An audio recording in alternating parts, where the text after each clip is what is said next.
Well, hey, Tim Vatapke here. How y'all doing? It's now the quiet period of time where the summer's not quite over, but it's starting to look like summer is over up here around Salem as much of Labor Day activity has subsided. We've had a couple of really dank, damp, dark, and cloudy days through the weekend, so Labor Day weekend wasn't as glorious as it has been in the past.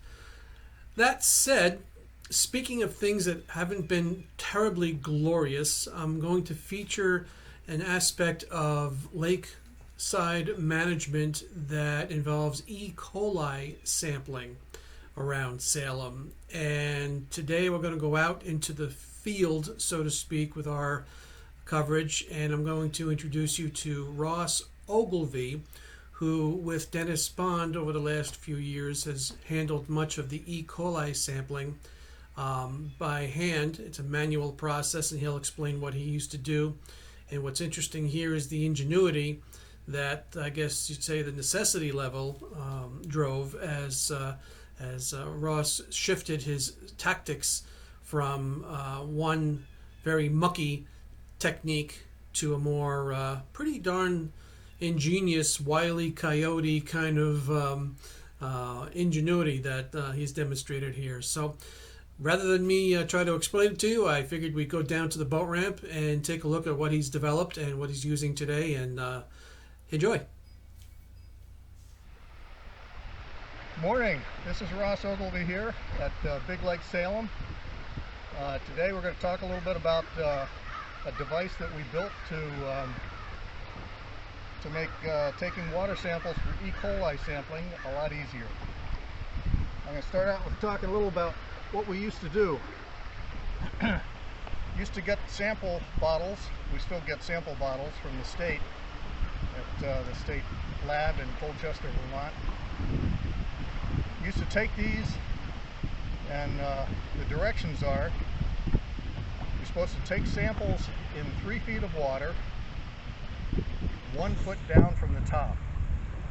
And so what used to happen is I would get on Dennis Bond's boat and get out in the water, and climb down out of the boat when we got to the sample point, get into the water and take the lid off, invert the bottle, set it down in the water, let the air out, let the water in, put the cap on, and bring it out. And that's what sampling used to be.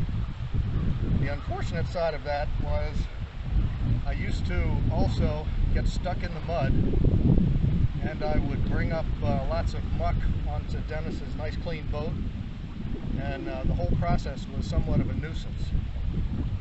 So with that, every time I got stuck in the mud, I had lots of time to think about other ways of doing this that might be a lot easier. So the device that we put together is a piece of PVC and a bilge pump and some PEX tubing. And what I was describing earlier in the instructions is the depth of the water that you're supposed to sample in is supposed to be at least 3 feet deep. So you can see the red line to the bilge pump, and to the bottom that's 3 feet. And then you're supposed to be sampling 1 foot below the surface, which is where the bottom of the bilge pump is 1 foot down. And again, this device is made of PVC, some PEX tubing, some wiring, and the bilge pump. And one of the nice pieces that allows one person to do the sampling is a switch. So with that, when you first bring the device on the boat, first thing you do is you hook it up to a battery, to a 12-volt source, and then from there you put it in the water.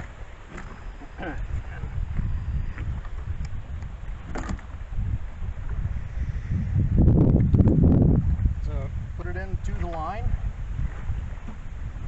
hit the switch, and it starts putting out water.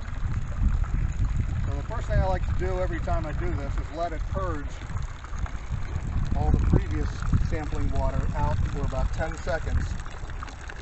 And then after about 10 seconds, then you're ready to go.